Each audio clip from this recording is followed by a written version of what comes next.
Hello and welcome to this edition of the B2B Engagement Podcast. Today's topic is transforming marketing from the tactical to being a strategic sales partner.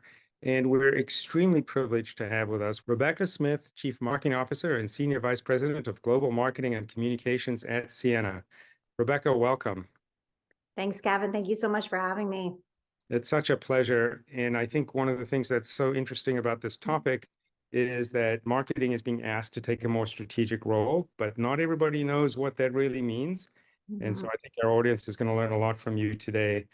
Before we get started in the meat of the subject, perhaps you could tell us a little bit about your career, how you got started in marketing, and maybe some of the changes that you've seen, some of them perhaps driven by you and your insights, and some of them that the industry is undergoing overall.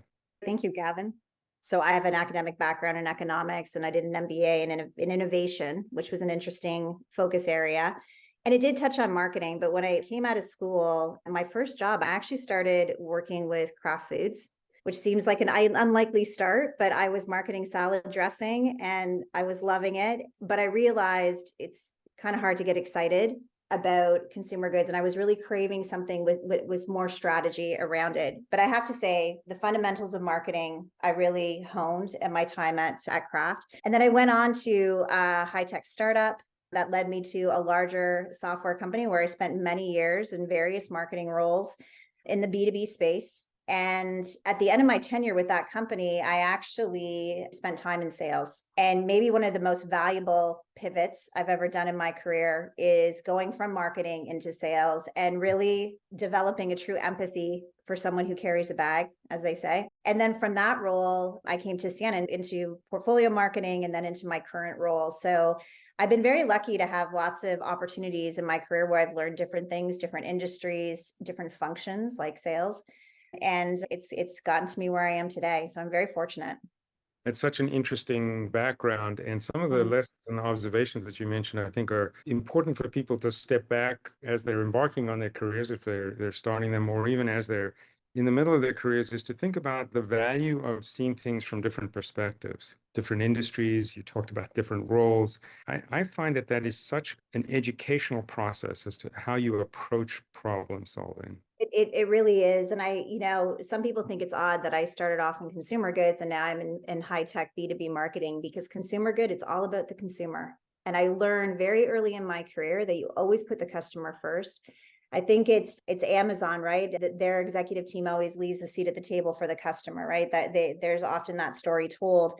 And it taught me that very early in my career. You put the customer first, really understand their needs. And I've taken that with me throughout my career, and definitely doing 3 years in sales, from sales operations to leading a major account. It really gave me a very different perspective on marketing, right? So I think the more diversity you can get in your views and your experiences, it enriches your skill set later as you move through your career. Yeah, I think that one of the things that we've talked about in the past and we've noticed is that a lot of senior executives actually think of marketing very differently from the way that strategic marketers approach the job, the role, the opportunity, right? And I think many of them potentially because they haven't had that much exposure as, an individual participating in the marketing process or maybe even collaborating.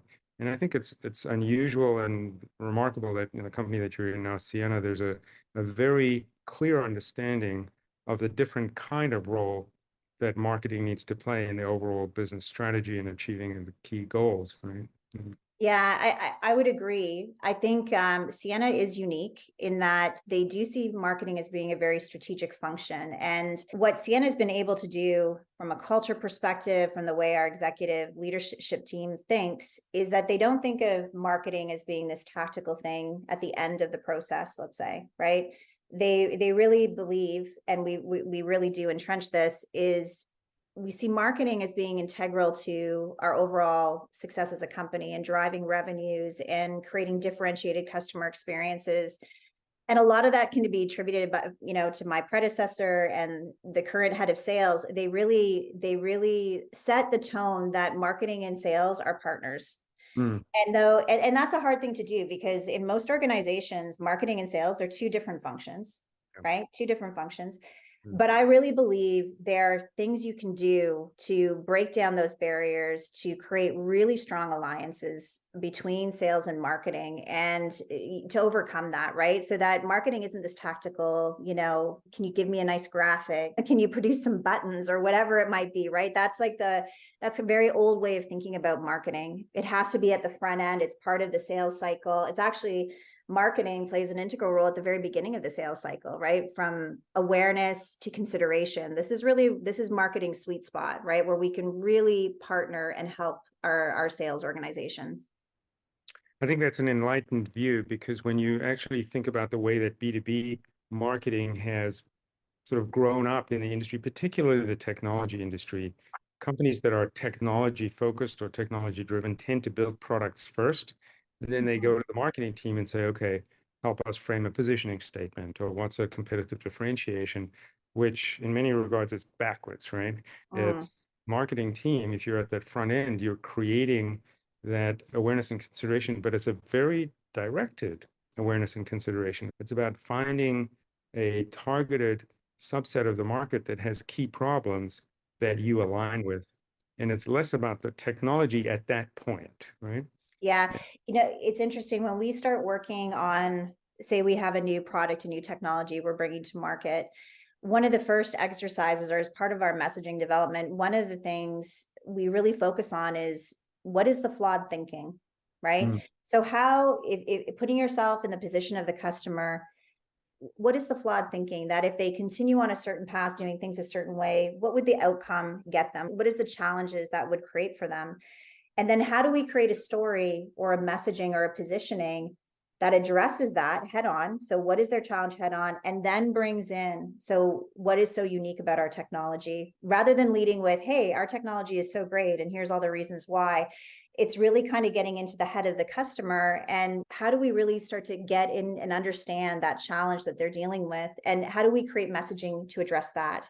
That kind of shifts the narrative. And I do believe messaging, although it sounds tactical, messaging is one of the key areas of collaboration, I think, between marketing, sales, and your product or your R&D teams, depending on how you're structured. We never, within Ciena, ever go into market without reviewing that messaging and getting critical input from our sales organization. And I think if you don't do that, you start to have what I call like ivory tower marketing, where it's like, we understand the market so well. And, I went to a trade show and I heard somebody say this, and therefore you really need to make sure that that's hitting the right note with the customers, right? And I totally respect and appreciate that it's our salespeople who every day are in front of our customers.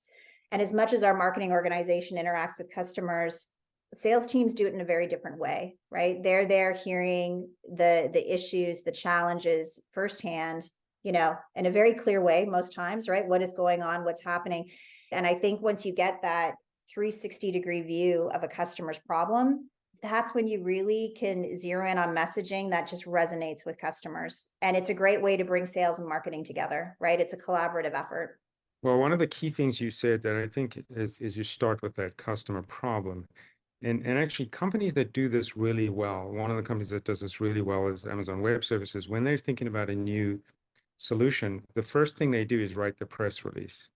Interesting. They don't go to engineering, they don't do any of that stuff, they write the press release.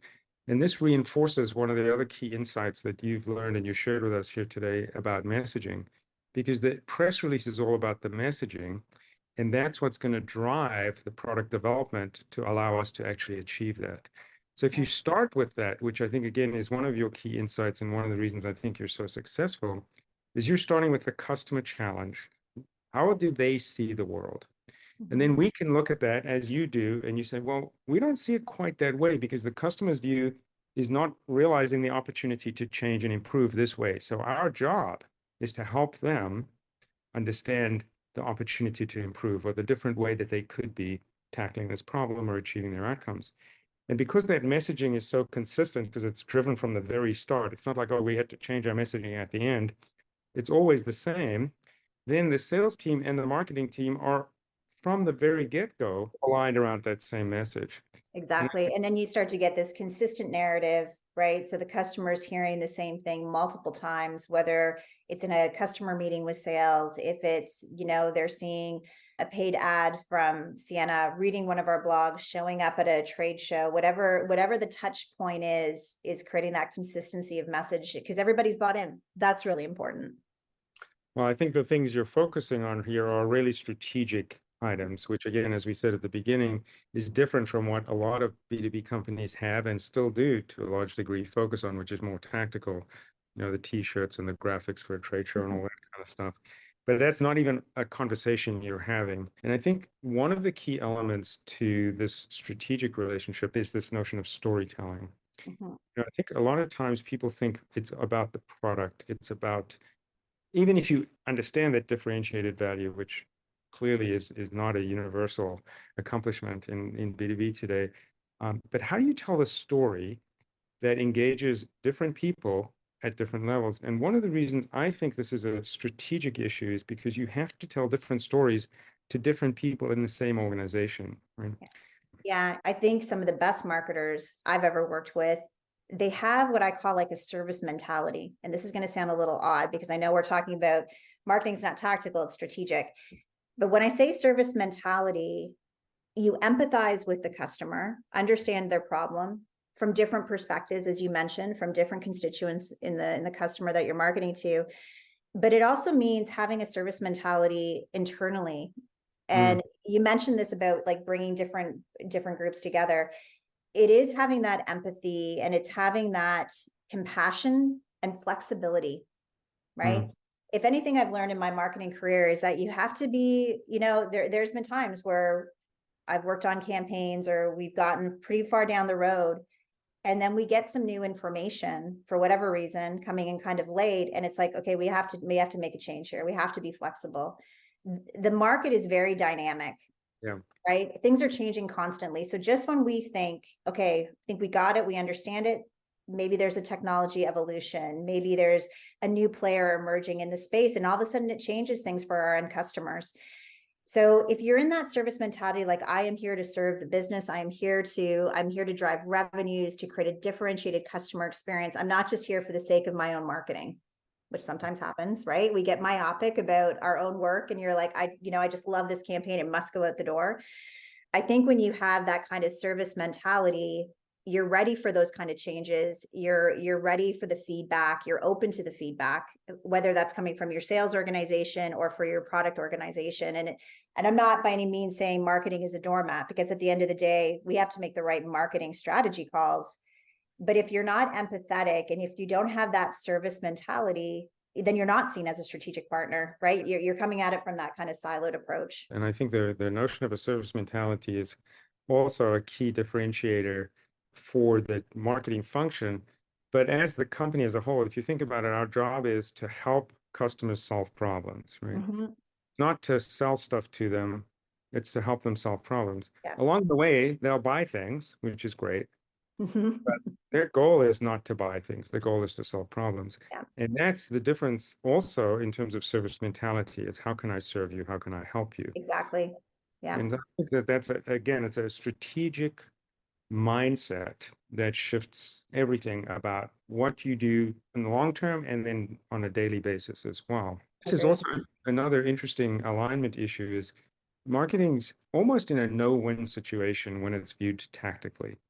And the reason I've come to this conclusion is the phase angle, the amount of time that it takes to deliver return on a marketing investment, particularly in the B2B complex technology worlds, is at least 3, 6, 9, 12, 18 months. Right? And yet the typical measurements for marketing are very short term. How many leads did you generate? How many customer meetings happened? What's our following if it's a social media thing? Which are all very short term, and they don't relate directly or sometimes even indirectly to the longer term strategic goals of the company. So if you think, for example, a company like yours, you have market share growth objectives, you have customer retention objectives, you've got revenue objectives. You're not going to do something in marketing in January and have an effect in February on those things. These are long term. And so it's that service mentality combined with a customer centric approach is also, I think, you have to think about it as an investment. This is an investment we're making in the overall success of the company rather than just a campaign as a standalone. And I like the word used in these silos, right? Yeah. And I totally agree with that. Marketing in the B2B space, and I can definitely say this from Ciena's perspective, is not a sprint, it's a marathon, right? To keep that energy going and to keep the customers engaged. We've actually gone from, yeah, you have your global awareness campaign, great. There is some key metrics that we have different time intervals that we measure the effectiveness of the campaign. And then what we also do is layer into that strategy something that we call high engager, which really allows us to track, okay, who engaged with us in that global awareness program using automation tools and some artificial intelligence. Then we can say, okay, we can identify some of those individuals. How do we start to serve up very specific content to those individuals based on how they interacted with us, what they may have downloaded, what they may have viewed as part of the global campaign?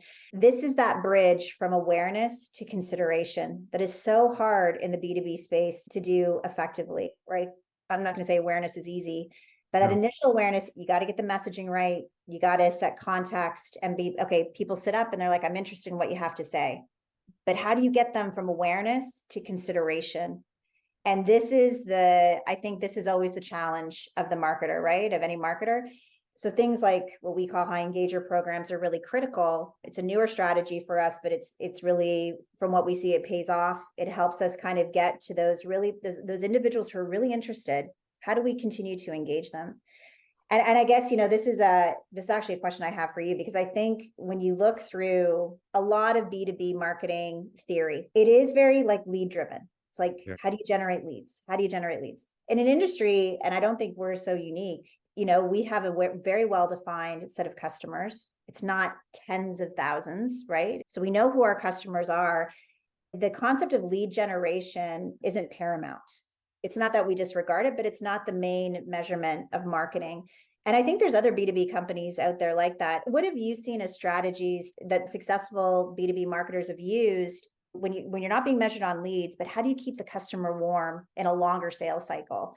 It's a fascinating question, and I'll go back to a term you used, which I think applies here, which is that there's flawed thinking in the marketing world about what used to be sort of a broad brush for all B2B marketers, which was the funnel. And you started with a lot of leads, then you would go through this, you would call MQLs and SQLs and all this, and you do these things to try to narrow down that funnel.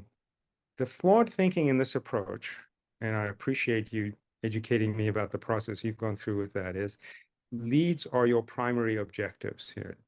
Leads are the driver of all downstream activity. There are lots of B2B companies, for example, that sell electrical connectors and small components where they're very low dollar value transactions, but high volume transactions. Leads tend to be a big component of those. So the first thing you have to do is you have to understand your business model and your customer's challenge, right?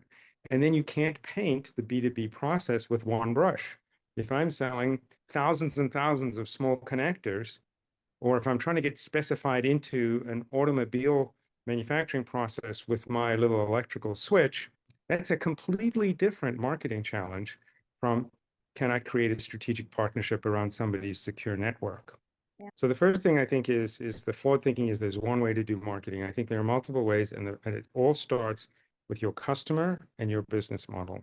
That was a sort of a long way of starting the answer. I think the way that I've seen this be very successful is in the engagement model, is to focus on customer engagement that delivers outcome-based storytelling messaging along that. So when you're engaging them, it's about what the outcomes are. So the process they're going through is, what's my life going to be like if I do these things? What's the advantage of working with this team or this company or these products? And then eventually, how do they do that, right? So I think the engagement model is the right model. It's about customer engagement, recognizing that different constituents are going to need different content, as you just said, but not only different content, different models of engagement. Sometimes they will need to just leave me alone. I'm going to do some research on my own. I'll do some interacting. I'll figure some things out. Sometimes they're going to need to go and meet people in an EBC or a trade show. Sometimes they're going to want to have remote sales meetings. The requests that we've seen for sales meetings coming from the companies have been about 70% remote in the last 2 years. Very few are saying, please come visit me, right? So I think the key components are your model and to understand what is their preferred engagement model in a nonlinear fashion, and also recognize, you talked about adaptability and change. They're going to change too. One time they might want a remote sales meeting, another time they might just want to do things on their own.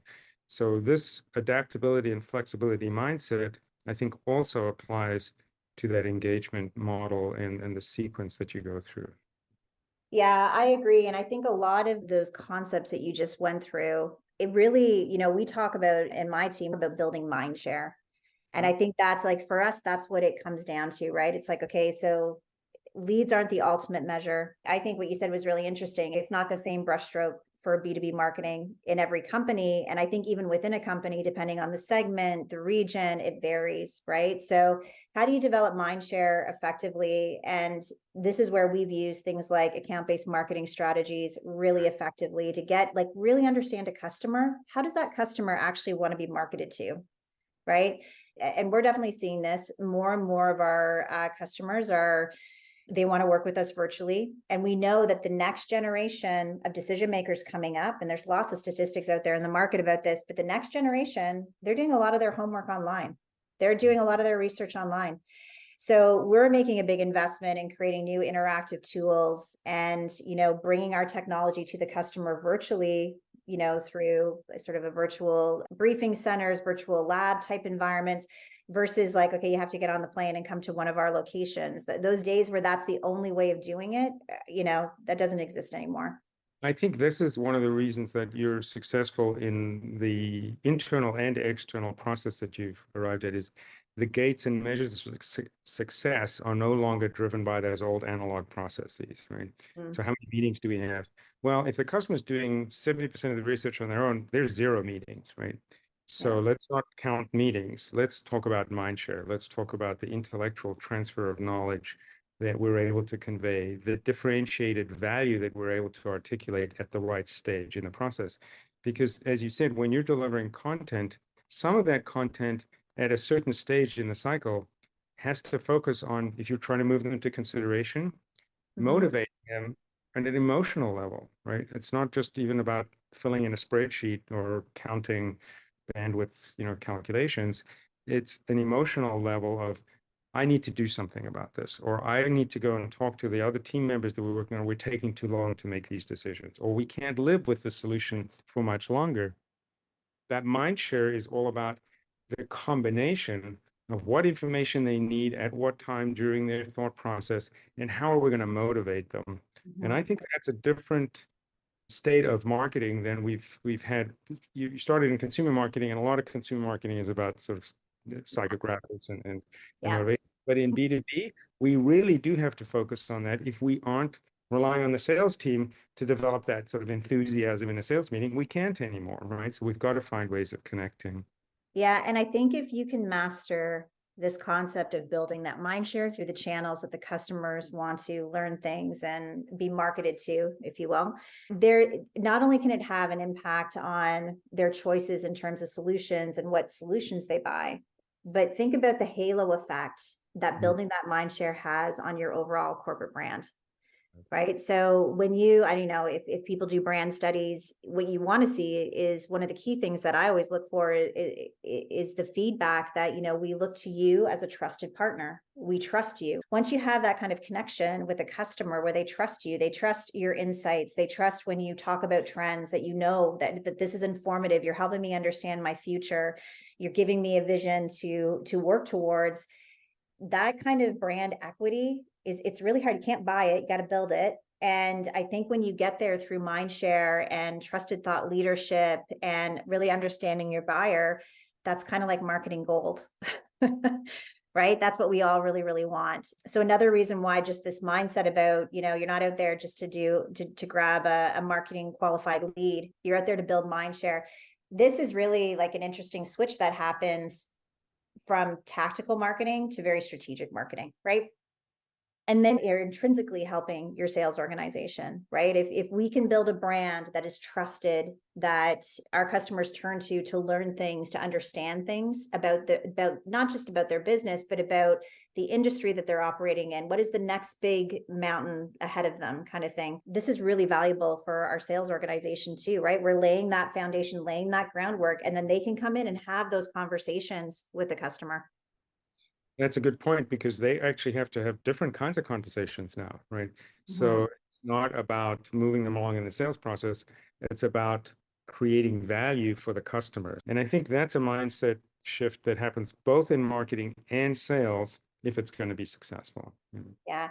And I think one of the ways you can do that, if you are a B2B marketer and you're in that situation where you don't have that necessarily that alignment with sales or that buy-in from sales, one of the easiest way to do that is to have very common goals, right, with the sales organization. So when I look at, for example, our marketing objectives for the year, let's say, they have to line up pretty much one-to-one with our sales objectives, and that those should be reflective of our corporate objectives as a company. So one of the best ways, if I think if a marketer is challenged with this, is to sit down and have that kind of joint goal setting session with sales leaders and say, what is it you're trying to accomplish? Okay, great. Now, how can our marketing strategies align to that? And it feels then like, even though they're separate functions, everybody's moving towards a common goal. And I think that's really important. I think the other thing that's really critical to have sort of this effective motion between sales and marketing is ongoing feedback.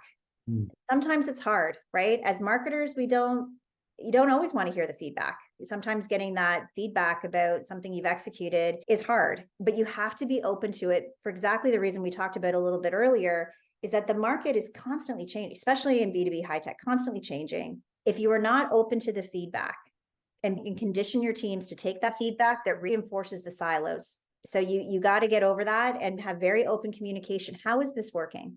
We have a global event strategy. Are we at the right events? Let's have like a quarterly, something actually that we do. Let's have a quarterly discussion about that with the sales leaders. Is it hitting the mark? Is it not hitting the mark? So that also too, I think, changes it from being just tactical to, if you're willing to take the feedback, then you're in it with them, right? You're in the strategy with your sales organization and your product organization. And I think that's really important too. I think it is, and it's often overlooked because it makes you vulnerable, right? And that vulnerability is hard on a personal level. But if you think about building that trust with the customer, you also have to build trust internally. And the best way to build trust externally, internally, is to be authentic. So when you are vulnerable, you're authentic about being vulnerable. That's not a typical conversation in a sales organization or a collaboration discussion. I'm very fortunate in my position that I have a counterpart who runs all of sales for Ciena, who is very open, very candid, very transparent. It's something he instills in his leadership team. And so that really helps us a lot. So I definitely don't think as marketers, you have to sit and be a victim of tactic, like you're tactical. I think there's lots you can do. You have to be willing to put the customer first, have that service mentality that you are here to serve the business, to support your sales and your product organizations. Have those open lines of communication, and those common goal setting is really, really critical. We're all in it. We're all in the same boat. We're all rowing in the same direction. How are we influencing the customer? How are we shaping the industry conversation? This is the fun part of marketing, right? If you can sit back at the end of the day and see something that a marketing organization has done, and it's like, wow, that's actually shaping the way an entire industry is thinking about something, about solving a problem. That's a pretty cool thing, right? That's exciting. And I think that really motivates marketing teams. It energizes them. And it also has all the great benefits too to the business, right? I'll just use events for an example. I'm not here just to execute an event, put a booth up, put some signage up. I'm here to actually create a really differentiated customer experience where the customers walk away feeling a certain way and learning something different.